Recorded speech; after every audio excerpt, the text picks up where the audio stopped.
Salut les amis, After Zap Image numéro 598. On va démarrer avec l'anniversaire de l'un des meilleurs entraîneurs au monde, si ce n'est peut-être le meilleur. Le génialissime tacticien espagnol Pep Guardiola fête aujourd'hui ses 49 ans. Regardez les nombreux trophées qu'il a déjà remportés au cours de sa carrière d'entraîneur. 2 Ligues des Champions, 3 Ligas, 3 Bundesliga, 2 Première Ligue avec Manchester City, beaucoup de coupes nationales, 3 Super Coupes d'Europe, 3 mondiales des clubs. Autant dire vraiment qu'il remplit son armoire à trophées, qu'il remplit l'armoire à trophées des clubs par lesquels il passe. Pep Guardiola, qui je l'espère pour lui, finira un jour par remporter la Ligue des Champions avec Manchester City.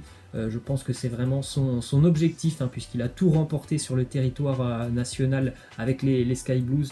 Maintenant, je pense qu'il court derrière cette Ligue des Champions avec les Citizens. D'ailleurs, petite déclaration de Guardiola sur son avenir. Il l'a déjà dit à plusieurs fois, il le répète, je l'ai déjà dit, à moins que le club ne me vire, je vais rester à 100%, même si ça se passe mal et que nous ne sommes pas en Ligue des Champions, je ne partirai pas. Donc autant dire que normalement l'avenir de Pep Guardiola est quand même lié avec Manchester City. On enchaîne avec le deuxième résultat de ce week-end de Coupe de France. L'Olympique de Marseille se déplaçait hier du côté de Caen pour affronter Granville. Les qualifications 3-0 pour l'Olympique de Marseille. Tout s'est passé dans le dernier quart d'heure avec un but pour Alvaro González, un but de Radonjic et un but de Dimitri Payet. L'OM a été plutôt contrarié sur les 75 premières minutes, même s'ils ont beaucoup dominé, ils n'avaient pas réussi à trouver la faille. C'est ce but d'Alvaro González qui va déclencher ensuite la folie marseillaise, puisqu'ils vont quand même marquer 3 fois sur les 15 dernières minutes.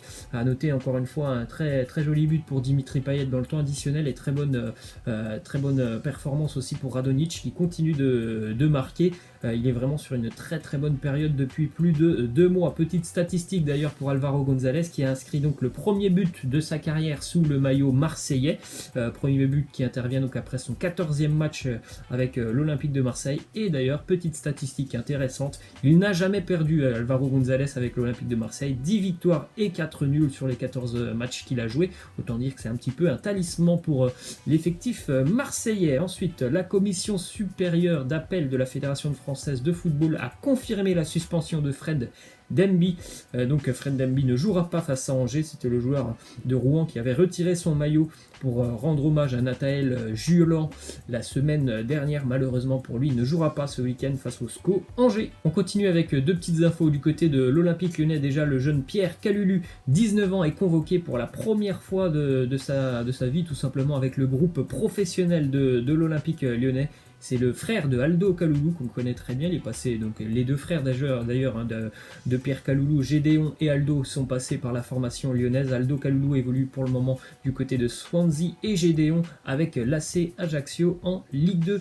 Belle famille de footballeurs du côté des Kalulu. Ensuite, une autre info mercato pour l'Olympique Lyonnais qui continue de négocier avec Karl Toko et Cambi, mais pourtant, la piste Tino Kadewere n'est pas fermée du côté de l'Olympique Lyonnais puisqu'on a transmis une nouvelle offre du côté du Havre pour l'attaquant et le meilleur buteur de Ligue 2. Offre qui s'élève à 14 millions d'euros. Donc on peut dire qu'on se rapproche quand même de ce que peut espérer les Havrais, qui espèrent, je pense, entre 15 et peut-être 20 millions d'euros pour le moment. Le Havre n'a pas répondu à l'offre lyonnaise. On continue les amis avec une arrivée du côté de Montpellier. Un international sud-coréen qui, je crois, a 8 sélections avec la Corée du Sud, s'engage du côté de Montpellier. Une petite vidéo de présentation assez sympa pour le jeune joueur.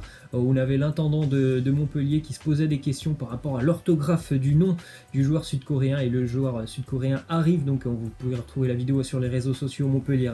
Le joueur sud-coréen arrive pour l'aider à mettre un petit peu en place le flocage du maillot par rapport au nom un peu compliqué de ce joueur sud-coréen. Ensuite, une info de Roulen Lopetegui, l'entraîneur du FC Séville, qui sera de retour cet après-midi du côté du Bernabéu pour affronter Zidane et le Real Madrid. Il a dit tout simplement qu'il venait bien évidemment pour remporter ce match, un duel de très haut tableau cet après-midi du côté de Bernabéu entre le Real de Zidane et Lopetegui, l'ex-entraîneur du Real Madrid. Ensuite, on continue justement avec une info sur le groupe sévillan qui se déplace du côté de Madrid cet après-midi. Chicharito, l'attaquant mexicain, ne fait pas partie du groupe sévillan puisqu'il est actuellement en train de négocier son départ vers les États-Unis et plus précisément le LA Galaxy pour tout simplement, on peut le dire, remplacer Zlatan qui est revenu en Europe. D'ailleurs, Chicharito pourrait même devenir le joueur le mieux payé de la Major League Soccer du côté de Los Angeles. On est tout proche d'un accord entre les parties. Autre info pour le Real Madrid, bonne nouvelle, Karim Benzema est de retour dans le groupe du Real Madrid pour la réception de Séville. Ça faisait quelques matchs qu'il était pas là avec le Real. Karim Benzema, il est de retour, ça va faire du bien aux Madrilènes. Petite info aussi, Sergio Ramos ne sera pas présent pour ce match. Ensuite, déclaration de Quique Sétienne, l'entraîneur du Barça, qui nous dit: j'ai dû réaliser que j'étais à Barcelone et que j'en étais le nouvel entraîneur. Je me suis dit, ce n'est pas possible, ce n'est pas vrai, mais la présentation a été l'un des plus beaux jours de ma vie. C'est vrai qu'il l'avait dit, je crois, en début de semaine, avant que le Barça ne l'appelle. Franchement, il ne pensait pas du tout que les dirigeants catalans allaient penser à lui pour reprendre la succession de Ernesto Valverde. Donc ça a dû être une sacrée surprise. Et je pense aussi peut-être même un rêve pour lui d'entraîner quand même une équipe de standing du Barça. Ensuite, double déclaration de Jürgen Klopp qui déjà revient sur la programmation de la Coupe d'Afrique des Nations 2021 qui se déroulera donc dans un an tout pile. Ça sera au courant du mois de janvier 2021. Il nous dit: la Coupe d'Afrique des Nations qui revient au mois de janvier, c'est pour nous une catastrophe. Nous n'avons absolument aucun pouvoir. Ces décisions sont prises sans demander aux joueurs, aux managers, sans demander à personne. C'est vrai que c'est un peu compliqué. En plus de ça, la Coupe d'Afrique des Nations, c'est quand même assez souvent. C'est pas forcément tous les 4 ans du côté de la CAN. Là, c'était l'été dernier. Vous avez une Coupe d'Afrique des Nations qui revient dans maintenant un an. Donc c'est assez répétitif. Ça demande beaucoup pour les joueurs qui n'ont quasiment jamais de repos. Regardez les joueurs de Liverpool, ils ont dû enchaîner pour les Sadio Mané ou ce genre de joueurs. Ils ont dû enchaîner quasiment l'été avec la CAN, puis directement reprendre avec Liverpool sans trop de vacances. Les organismes souffrent forcément beaucoup. Et puis bien évidemment, au mois de janvier, c'est quand même une période charnière en Angleterre. Donc il y aura beaucoup d'absents pour beaucoup d'équipes.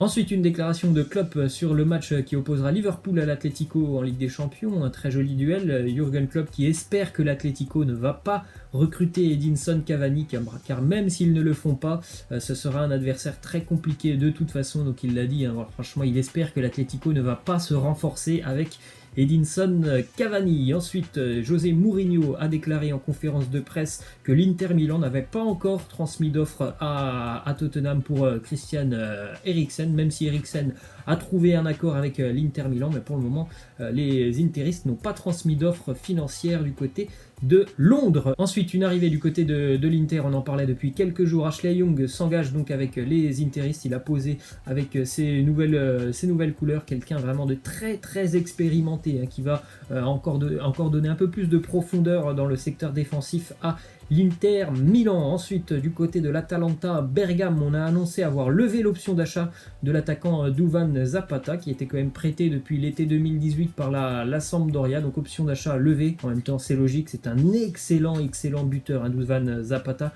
qui a beaucoup marqué cette année, même s'il a été...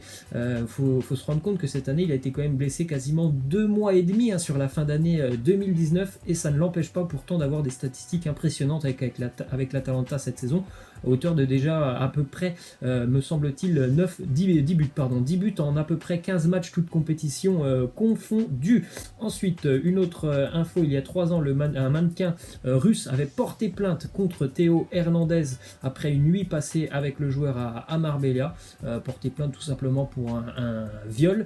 Après enquête, il a été prouvé que Théo Hernandez était innocent. La jeune femme a donc été arrêtée hier pour avoir inventé cette histoire. Ensuite, une déclaration de Francesco Totti qui nous dit: je ne regrette pas ma décision même quand le Real m'a appelé et que je pouvais rejoindre l'équipe des Galactiques. Les gens me disaient: mais tu es fou, tu as refusé le meilleur club du monde. Je suis resté ici par amour. Rester à Rome était une double victoire. C'est vraiment l'un des joueurs que j'apprécie énormément, Francesco Totti. Les joueurs qui passent toute leur carrière dans un club, je trouve vraiment ça très respectable, bien évidemment, et aussi une réelle preuve d'amour pour un club. Ensuite, du côté du Bayer Leverkusen en Allemagne, on prolonge l'entraîneur Peter Bosz jusqu'en 2022. Il a des résultats quand même assez satisfaisants. Leverkusen était présent en Ligue des Champions cette saison, et on termine, les amis, avec le retour de la Bundesliga, hein. Il n'y avait pas eu de Bundesliga depuis plus de un mois et demi. Maintenant, retour de la Bundesliga avec déjà hier la défaite de Gladbach du côté de Schalke. Et cet après-midi, à noter des matchs intéressants. Le Borussia Dortmund se déplace du côté d'Augsbourg. Un petit peu plus tard dans la soirée, Leipzig recevra l'Union Berlin. Un joli duel aussi entre Hoffenheim et Francfort. Le Bayern de Munich jouera demain. Voilà les amis, c'est la fin. Je vous laisse. Je vous dis à la prochaine. Ciao.